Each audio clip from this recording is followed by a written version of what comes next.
존경하는 국회의장, 선배 동료 의원 여러분, 대통합민주신당 국회의원 박영선입니다. 어제 대선 출마를 선언한 이회창 전 한나라당 총재, 출마의 변으로 이명박 후보의 정직성과 도덕성을 언급했습니다. 이명박 후보로는 안 되겠다는 것입니다. 결과적으로 이회창 전 총재의 출마는 이명박 후보가 그동안 얼마나 많은 거짓말을 했으며 부도덕했는지를 보여주는 반증인 것입니다. 오죽하면 찻대기의 주인공이 저 사람으로는 안 되겠다고 국민들 앞에 나서겠습니까? 지금 거짓말 후보, 찻대기 후보, 이름하여 부패 브라더스, 부패 형제가 서로 대통령을 하겠다고 하고 있습니다. 이런 상황에서 나라의 앞날을 걱정하지 않을 수 없습니다. 화면을 하나 보시겠습니다. 지금 그 구글 화면을 통해서 보는 이 지역은 미국 동북부에 위치한 미시건주 노스빌에 있는 스토리지 호수 주변입니다. 이 지역은 수려한 경관과 쾌적한 환경을 갖추고 있는 인기가 높은 호수 주변 미국 고급 주택가입니다. 주소는 미시건주 노스빌 스토리지 드라이브 48554번지입니다. 이 집은 화면에서 보는 바처럼 집 뒷마당에서 바로 호수에 보트를 정박할 수 있고 또 모래 백사장이 있고 대리석으로 내부가 치장되어 있는 호화 주택입니다. 이 자료는 미국의 부동산 전문 인터넷 사이트인 www.gotitle.com 등에서 조회가 가능합니다. 이 서류는 우리나라 등기부 등본에 해당하는 미국의 등기 권리증 서류로 이 방금 사진을 통해 본 문제 주택의 등기 권리증입니다. 여기 보시는 바와 같이 이 집의 소유주는 바로 다스입니다. 다스, 사우스코리아 한국 회사라고 되어 있습니다. 검찰은 도곡동 땅이 이상은 씨 소유가 아니라는 수사 결과를 발표했습니다.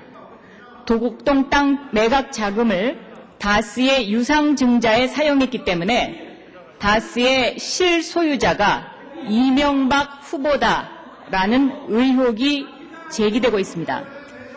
이런 다스가 해외에 호화 주택을 구입했습니다. 재정경제부 장관께 질문하겠습니다.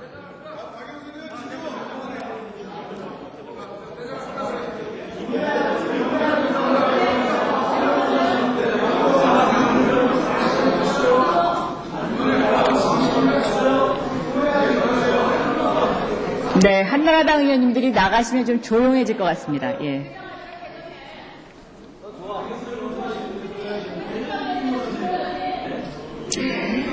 이 다스의 해외 주택 매입은 2006년 11월에 이루어졌습니다. 당시는 30만 달러 이상의 해외 부동산을 매입했을 경우에 신고소와 잠깐만 좀 그랬어요.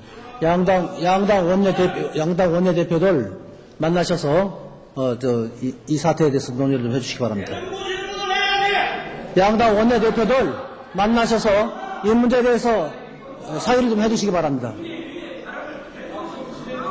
아니, 진행 중이니까 양당 원내대표들 만나서 얘기 좀 해주시기 바랍니다. 지금 알았어요.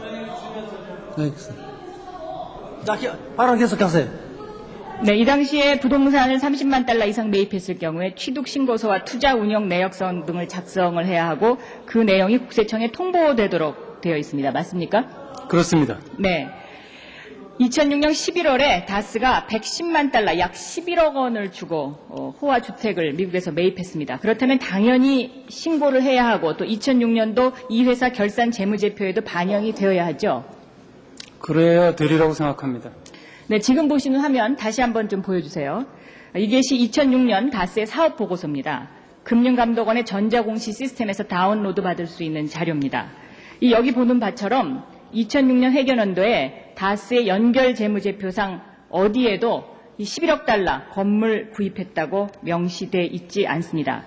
이렇게 신고가 안 돼 있으면 외국환 거래법 위반으로 2년 이하의 징역, 1억 원 이하의 벌금에 해당됩니다. 맞습니까? 법률상 그렇게 돼 있습니다. 네. 이 자금이 어디서 나서 미국에서 이 주택을 구입을 했겠습니까? 이 분식 회계와 비자금 조성이 이루어졌을 가능성이 상당히 높습니다. 무슨 자금으로 해외에 부동산을 구입했는지 밝혀야 합니다. 따라서 국세청의 세무조사, 검찰 수사가 필요하다고 보는데 부총리의 견해는 어떻습니까?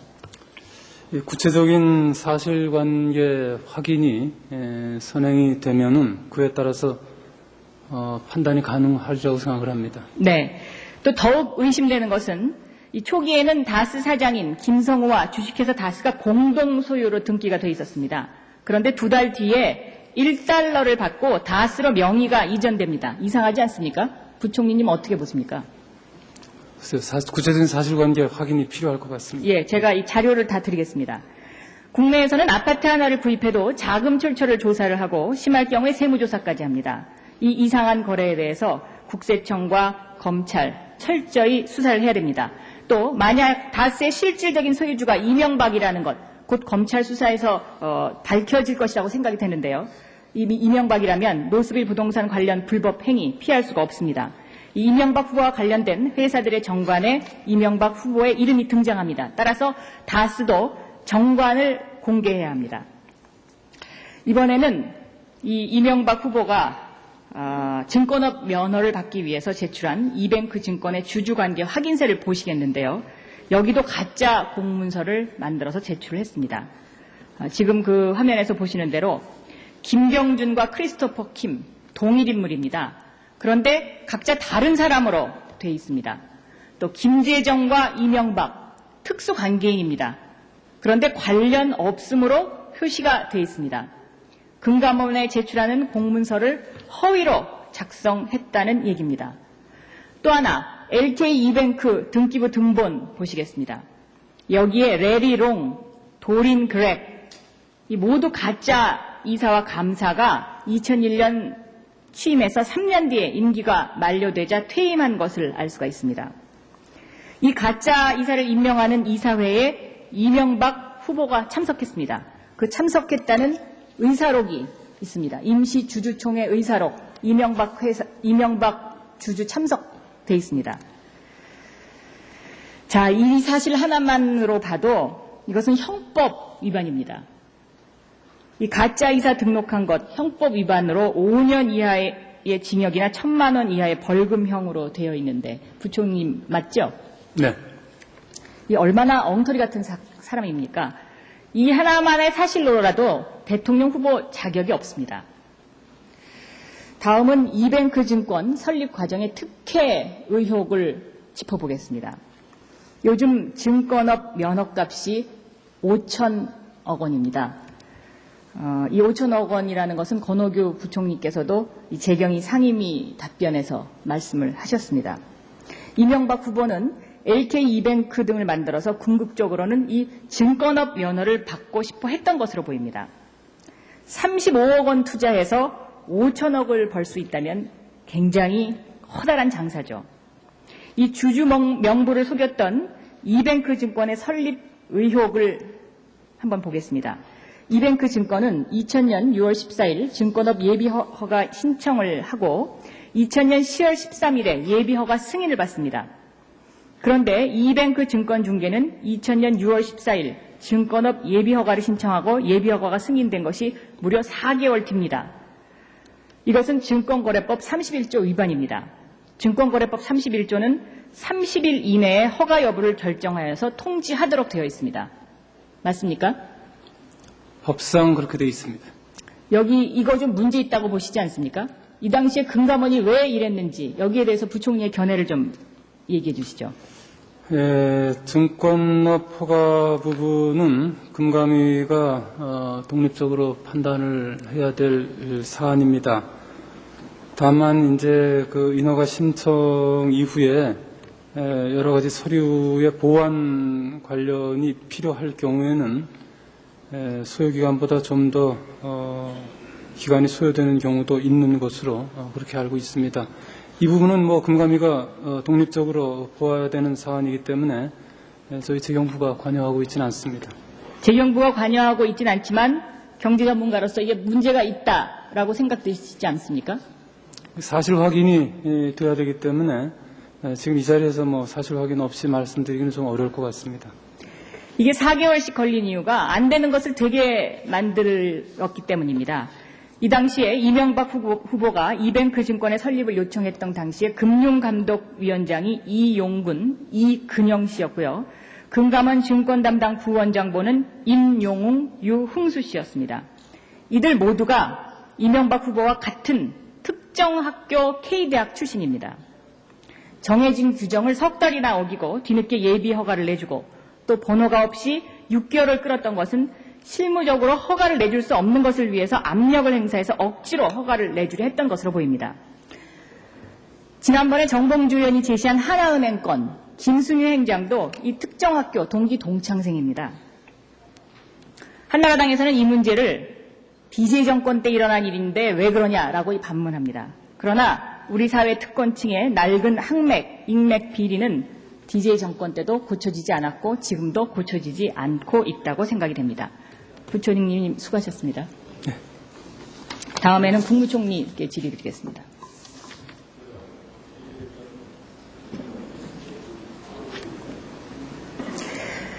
제가 지난 6월에 대정부 질문을 했습니다. 그 당시에 그 LK 이뱅크 주가 조작 사건과 관련해서 계좌 수사를 하지 않은 이유를 김성호 당시 법무부 장관에게 질문을 했었는데 김성호 법무부 장관이 수사를 더 이상 진행할 수 없었다라고 답변을 했습니다. 이분도 K대학 나오신 분입니다. 그런데 어제 서해석 의원이 공개한 압수수색 영장을 보면 2006년 3월 계좌에 대한 압수수색이 있었습니다. 조사를 하고도 법무부 장관이 6월 국회에서 이 사실을 숨겼던 것입니다. 이거 거짓 답변이죠? 글쎄요, 제가 지금 의원님께서 그때 질의하시고 또 당시 법무장관께서 답변하신 거를 지금 확인을 못한 상황에서 말씀드리긴 좀 뭐합니다만, 하여튼 어제 법무장관 답변은 제가 이해하기로는 그런 모든 것을 포함해서 그 수사가 재개가 되면 그 김경준이가 귀국해서 수사가 재개가 되면 그런 부분들도 다 검토하지 않겠느냐, 그런 답변을 한 것으로 제가 이해하고 있습니다. 지난 6월 그렇게 되어야 된다고 생각합니다. 네, 지난 6월 김성호 법무부 장관에 대한 답변, 이거 거짓 답변, 총리께서 책임을 물으셔야 된다고 보는데 어떻습니까? 한번 확인해 보겠습니다. 네.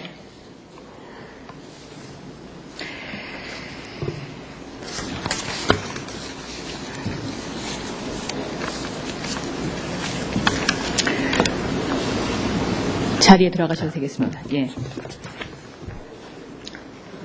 한나라당에서는 이런 각종 미국 법원에 제출된 자료에 관해서 이야기를 하면 거짓이다, 조작됐다, 또 김경준과 결탁된 게 아니냐, 이런 이야기들만 합니다. 특히 차명진, 진수희, 정두원 의원이 그런 말씀을 상당히 많이 하십니다. 이 세 의원들은 아마도 이 미국 법원 기록을 다 보시지 않은 것 같습니다. 이 법원 기록이 약 3만 5천 장 정도 됩니다. 그리고 그 한나라당에서 제시하는 의문시하는 금융 계좌 내역은 이 다스 측이 제시한 제이슨 엥겔 보고서, 약 300페이지에 달하는 제이슨 엥겔 보고서에 다 나오는 내용들입니다. 지금 이 화면에서 보이는 것이 이제 미국 소장 일람표인데요. 그 리스트가 쭉 차례대로 전부 되어 있습니다. 그리고 그 리스트 맨 끝에 보면 요 리스트를 볼 때 7불 50전을 내면은 이 리스트를 복사해 갈 수 있다라고까지 친절하게 법원에 제시가 되어 있습니다. 그래서 한나라당 의원들은 더 이상 좀 생떼 제발 좀 쓰지 마시고 좀 이것을 3만 5천 장에 달하는 페이지를 좀 노력해서 좀 보셨으면 좋겠고, 지금 참 안 계셔서 참 제가 뭐라고 얘기를 해야 될지 모르겠는데, 또 제가 1250만 달러가 마크에 투자됐다고 그랬는데 이 돈이 어디서 나오냐고, 이거 김경준하고 결탁해서 한 거 아니냐고, 다 저 소장에 다 나옵니다. 또 소장도 이 다스 측에서 계속 거짓말로 쓰다 보니까 5번째 소장 얘기가 다르고 6번째 소장 얘기가 다릅니다. 5번째 소장을 보면 1050만 달러라고 돼 있고요. 이 6번째 소장을 보면 450만 달러와 800만 달러가 돼 있습니다. 이거 두 개 합하면 1250만 달러가 되는 거죠. 잘못 더해서 숫자가 조금 틀릴 수도 있습니다. 그런데 이런 거 가지고 저희가 무슨 결탁을 했느니 이런 주장을 계속 하는데요. 이것은 정말 제가 보기에는 생 빼고 생사람 잡는 겁니다. 아까 이종구 의원도 브로셔 가지고 나와서 뭐 이것이 다 위조됐느니 하는데 정봉준 의원이 그 이명박 후보의 비서 이진영, 치마두른 이명박이라고 했죠. 이 치마두른 이명박, 이진영 씨가 법원에 와서 다 진술합니다. 다 맞는 거라고. 그 진술서 내용 제가 지금 공개하는 것들입니다. 전부 맞다고 돼 있습니다. 또 그 이진영과 같이 근무했던 오유선에 잡힐 진술서는 한글로 돼 있습니다. 한글로. 미국 법원에 다 제출된 자료들입니다. 이런 것들을 가지고 어떻게 저렇게 눈 뜨고 거짓말을 하는지 너무 뻔뻔스럽습니다. 또 마포 펀드 아냐고 그랬더니 마포 해장국이냐고 그랬죠. 이명박 후보가. 제가 BBK 과거 MBC 기자로 있을 때 취재 갔을 때 저한테 그 마포 펀드 가입하라고 권유했던 사람입니다. 너무 뻔뻔스럽습니다. 정말. 아비트리지, MAF가 밀레니엄 아비트리지 펀드의 약자인데 이 아비트리지에 대해서 한참 설명하면서 저한테 그거 가입하라고 권유했습니다. 자, 이번에는 화제를 바꿔서 삼성그룹 내부 문건과 관련해서 말씀드리겠습니다. 요즘 이 삼성그룹 내부 문건이 화제인데요. 그동안 이 검찰 금감원 공정위 조사 전에 삼성이 사전 연락을 받으면 직원들의 컴퓨터를 하드디스크를 교체하거나 관련 서류를 집에 보관을 삼성 직원들한테 시켰기 때문에 이런 것들이 돌아다닙니다. 그중에 대표적인 게 반핵 반김 한미동맹 강화 6.25 국민대회입니다. 2003년 6월 21일에 개최됐는데요. 한 가지 참 이상한 거는 행사는 6월 21일에 있는데 행사가 끝난 다음인 7월 4일 날 삼성에서 1억 원을 줍니다. 그리고 기한이 됩니다. 왜 그런가 하고 살펴봤더니 편지 한 장이 있었습니다. 편지 내용을 보면은요. 재정위원장이 삼성그룹 이학수 회장에게 보낸 겁니다. 6.25 국민대회 재정위원장이. 반핵 반김 한미동맹 강화 6.25 국민대회 나름대로 잘 끝났습니다. 보시다시피 적자대회 올시다. 재한군인 회장 등 군 원로들 말씀이 이럴 때 삼성 이건희 회장 도움받아보라고 권고해서 일금 1억 원 협찬 말씀드리게 됐습니다. 다시 말하면 삼성은 보수단체의 돈줄입니다. 편지 한 장 쓰면 1억 원이 그냥 나옵니다. 이것뿐만이 아닙니다. 환경단체, 언론 우군화 작업 등등으로 전부 돈으로 지금 해결하고 보수단체하고 결탁돼 있습니다. 지금 차떼기 주인공이 이명박 후보의 정직성, 도덕성 문제 삼아서 대선 후보에 나섰습니다. 정말 너무